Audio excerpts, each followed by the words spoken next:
Ya, hasil Rakernas ketiga PDI Perjuangan disebut akan memberikan kejutan. Bahkan Sekjen PDI Perjuangan menyebut akan ada partai politik lain yang akan memberikan dukungannya kepada bakal calon presiden 2024 Ganjar Pranowo. Apakah ini akan semakin memperkuat Ganjar di Pilpres 2024? Sudah bergabung bersama kami pakar komunikasi politik ada Mas Gun-Gun Herianto. Selamat sore Mas Gun-Gun, apa kabar? Selamat sore Mbak Sofa. Kabar baik Alhamdulillah. Baik, Mas Gun-Gun, bagaimana Anda melihat Rakernas PDI Perjuangan yang sudah berlangsung selama 2 hari ini? Iya, Rakernas kali ini tentu menjadi momentum sangat penting bagi PDI Perjuangan untuk meretas ya fase akhir kandidasi. Kenapa saya bilang fase akhir kandidasi? Karena Oktober November udah di depan mata sehingga kemudian capres yang diusungnya Pak Ganjar harus kemudian memastikan punya pendamping yang disebut dengan cawapres ya, sehingga strategi untuk komunikasi politik dengan membentuk tim khusus ya guna memperlebar ruang komunikasi politik dengan kekuatan real lainnya itu kemudian mewujud menjadi satu kesepakatan yang sudah kan PDI Perjuangan dengan P3 itu udah 147 kursi, tambah PAN 44 kursi berarti kan ya. Dan tadi Mas Hasto udah bilang bahwa ada partai-partai lain, artinya PDI Perjuangan sedang berupaya untuk membangun satu koalisi besar partai politik begitu. Ya, Sekjen PDI Perjuangan menyebut akan ada partai politik baru yang bergabung untuk bersama-sama mendukung Ganjar Pranowo di Pilpres 2024. Kalau menurut Anda kira-kira parpol mana nih yang akan bergabung bersama PDI Perjuangan? Ya kalau tadi sepintas ya clue-nya kemudian disampaikan oleh Mas Hasto, ya mungkin komunikasi politik yang sedang dibangun secara intens itu ya tentu dengan kekuatan yang sekarang menjadi line up ya kabinet Pak Jokowi seperti misalnya Partai Golkar ya, itu tentu akan menjadi satu kekuatan besar dalam koalisi partai politik ya, terutama dalam mengusung Ganjar. Tapi apakah kemudian Golkar pada akhirnya berlabuh di PDI Perjuangan, tentu itulah yang menjadi tugas tim khusus ya pasca Rakernas ini. Nah itu juga PKB tadi disebutkan ya, dan proses ini tentu menurut saya belum tuntas ya. Jikapun misalnya Jumat besok ada partai yang tadi seperti disampaikan Mas Hasto bergabung, tentu ada 3 poin yang sudah paling tidak ya menjadi bahan perbincangan. Misalnya dalam mekanisme power sharingnya udah mungkin mendekati titik kesepakatan. Kemudian bicara figurnya ya, sudah maksud saya figur di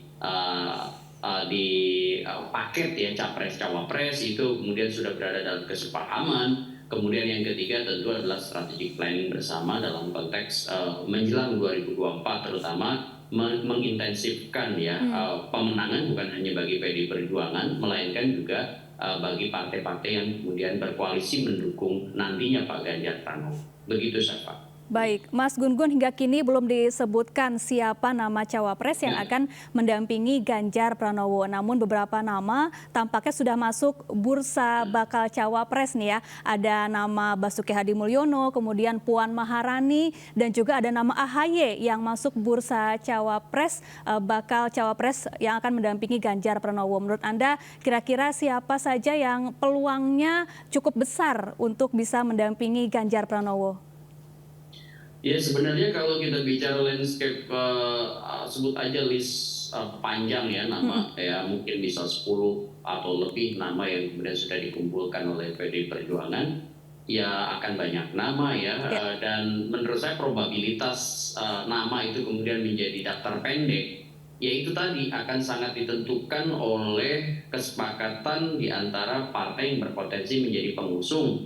Ya biasanya nih kalau koalisi besar partai politik biasanya itu ada kesulitan kalau nama itu dari salah satu partai begitu. Itu pernah dialami Pak Jokowi di 2019.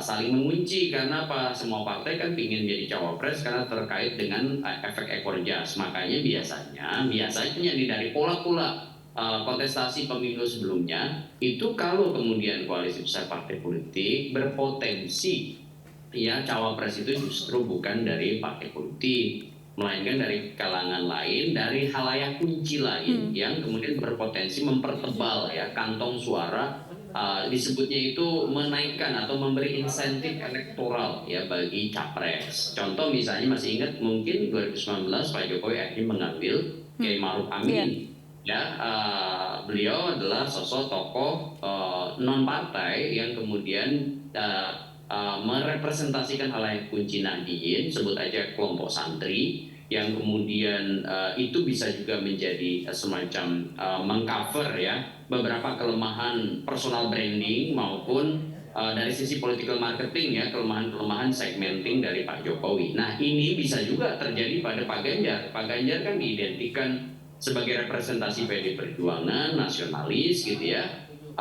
dan abangan, sebut aja disebut Iya. kelompok abangan kalau pakai tesisnya Clifford Geertz ya, itu maka dia bisa saja mengambil potensi kelompok santri begitu, yang kemudian punya basis massa, akar rumput yang kuat ya, atau di endorse ya oleh salah satu misalnya organisasi sosial keagamaan besar gitu dalam konteks konfigurasi politik real di Indonesia punya basis massa begitu Mbak Syafa. Baik, Mas Gun-Gun, yang menarik dalam Rakernas PDI Perjuangan nama AHY disebut nih. AHY masuk bursa cawapres pendamping Ganjar. Apakah ada kemungkinan nantinya PDI Perjuangan bisa berkoalisi dengan Partai Demokrat mengingat hubungan kedua parpol ini kurang baik begitu selama ini? Saya nggak yakin ya, saya lihat ada psychological barrier ya, ada hambatan psikologis antara Bu Mega dengan Pak SBY, satu itu. Kemudian yang kedua, dari sisi garis perjuangan partai juga berbeda. PD Perjuangan adalah merepresentasikan diksi keberlanjutan, ya continuity, ya sementara Partai Demokrat merepresentasikan perubahan. Nah dari sisi ini faktor kedua ini sulit disatukan. Kemudian yang ketiga, tentu ya ini terhubung juga dengan satu strategi menjelang 2024.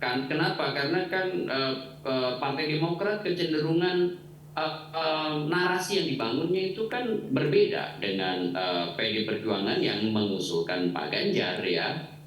Otomatis kan akan sangat beresiko bagi Partai Demokrat untuk kemudian menjadi bagian dari satu skenario misalnya Ganjar AHY begitu. Jadi dari sisi perhitungan market elektoral ya, ceruk yang sekarang dimiliki dan berpotensi untuk dipenetrasi oleh Partai Demokrat, saya melihat kok peluang menyatukan Pak Ganjar dengan Pak AHY itu sangat kecil. Meskipun dalam politik ya bisa saja itu sebagai alat persuasi, misalnya memersuasi Demokrat supaya kemudian mundur dari koalisi perubahan. Kenapa? Karena kalau Demokrat mundur kan koalisi perubahan tidak terbentuk tuh. Iya. Keberadaan Partai Nasdem dan hanya PKS begitu tidak mungkin mewujud menjadi satu poros. Ya bisa saja sebagai persuasi, tapi ya dari bacaan psikopolitis, komunikasi politik ya, dan tentu berhubungan dengan political marketing Partai Demokrat jelang 2024 itu akan sangat beresiko, dan Demokrat pasti sudah menghitung sebagai sebuah hal yang rasa-rasanya sulit untuk kemudian berkompromi dengan PDI Perjuangan. Ya, jadi bisa disimpulkan bahwa PDI Perjuangan tengah berupaya membangun koalisi besar, namun nama cawapres pendamping Ganjar kemungkinan besar justru berasal dari tokoh yang berasal dari luar partai politik, begitu ya Mas Gun-Gun? Saya punya hipotesis begitu. Kenapa? Karena partai kan semua ingin jadi cawapres. Dan kerumitan kalau semua ingin jadi cawapres itu kan akan mengunci deadlock ya. Dan proses deadlock itu kan harus diantisipasi. Salah satu cara mengantisipasi itu tentu dengan melahirkan the best alternatif ya. Alternatif terbaiknya tentu adalah sosok lain yang bukan di-endorse oleh partai politik tetapi punya basis massa konkret atau basis massa real di akar rumput, yang itu bisa menjadi insentif elektoral bagi PD Perjuangan yang mengusung Pak Ganjar sebagai capres. begitu. Baik, terakhir Mas Gun-Gun, Presiden Joko Widodo saat menghadiri Rakernas PDI Perjuangan kemarin menyatakan berpesan untuk milikilah nyali yang besar seperti Pak Ganjar begitu. Apa maksud yang dapat Anda tangkap dari pernyataan Presiden Joko Widodo ini? Ya ini kan jelas ya, satu benang merah bahwa Pak Jokowi menghendaki ya orang-orang yang kemudian diberi endorsement oleh Pak Jokowi itu kemudian terperhatikan oleh publik ya. Salah satu yang kerap kali diberi endorsement itu kan Pak Ganjar. Selain Pak Prabowo tentu. Dua-duanya kan all president men gitu ya. Dalam konteks ini saya melihat Pak Jokowi sedang berbagi yang disebut dengan ruang ya, political publicity atau publisitas politik. Salah satunya misalnya dengan menyebut bahwa Pak Ganjar itu punya keberanian atau punya nyali tadi sebagai bentuk bukan hanya semata-mata apresiasi, tapi saya lihat ini semacam penguatan ya bagi personal branding yang ingin kemudian didorong ke publik ya. Ini namanya menciptakan atensi atau perhatian untuk kemudian menjadi hasrat ya, desire ya, kemudian nanti ada tentu aspek pertimbangan conviction untuk kemudian dipertimbangkan sebagai kandidat kuat di loker kognisi halayak, sebut aja dalam bahasa teknis itu top of mind ya, ada di benak halayak untuk dipertimbangkan sebagai presiden potensial 2024 sehingga kemudian di 14 Februari berpotensi dipilih gitu. Baik Mas Gun-Gun, kalau menurut Anda kira-kira karakter seperti apa sosok yang pantas untuk atau tepat begitu untuk mendampingi Ganjar Pranowo sebagai cawapres di Pilpres 2024 mendatang? Secara gaya komunikasi politik Pak Ganjar itu equalitarian seperti Pak Jokowi ya. Orangnya kemudian kecenderungan lebih cair dalam berkomunikasi, tidak berstruktur, tidak skematis ya. Nah itu maka pendampingnya bagusnya memang orang-orang the structuring style, orang-orang yang kecenderungannya itu skematis, berpola, berstruktur, rapi, well organized gitu, untuk kemudian menjadi padu padannya itu dengan orang equalitarian cocok. Kemudian yang kedua tentu bisa diterima oleh kekuatan real politik yang mengusungnya. Ya kenapa? Karena kan meskipun koalisi besar di Indonesia itu yang disebut dengan party ID ya, orang memilih karena partai itu prosentasenya masih sedikit. Sehingga bisa aja partai bisa seperti PAN, P3 ya, secara definitif memberikan tiket kepada Pak Ganjar, tapi bisa aja akar rumputnya kemudian beralih ke kandidat lain. Makanya kemudian harus ada pemastian bahwa yang disebut dengan usungan resmi itu juga berpengaruh ke bawah, ke basis struktur partainya, termasuk cara strategi partai-partai yang menjadi pengusung Pak Ganjar itu untuk memastikan punya strategi zone marking ya, penguasaan wilayah teritorial di basis pemilih yang konkret yang kemudian memang berpengaruh pada meningkatnya suara Pak Ganjar dan cawapres yang akan mendampinginya. Nah yang ketiga tentu akan terhubung juga dengan fase krusial momentum kampanye di bulan November sampai awal Februari, 3 hari sebelum masa tenang ya dalam pemilu, dan itu akan sangat berpengaruh dengan opini publik, manajemen isu, manajemen krisis. Itu penanganan isu-isu yang selama masa kampanye muncul menjadi penting dan krusial untuk menjaga ya tingkat elektabilitas Pak Ganjar dan cawapresnya nanti itu terjaga hingga hari H. Baik, terima kasih Mas Gun-Gun Herianto, pakar komunikasi politik telah bergabung bersama kami di MNC News Now. Selamat sore dan selamat beraktivitas kembali. Selamat sore.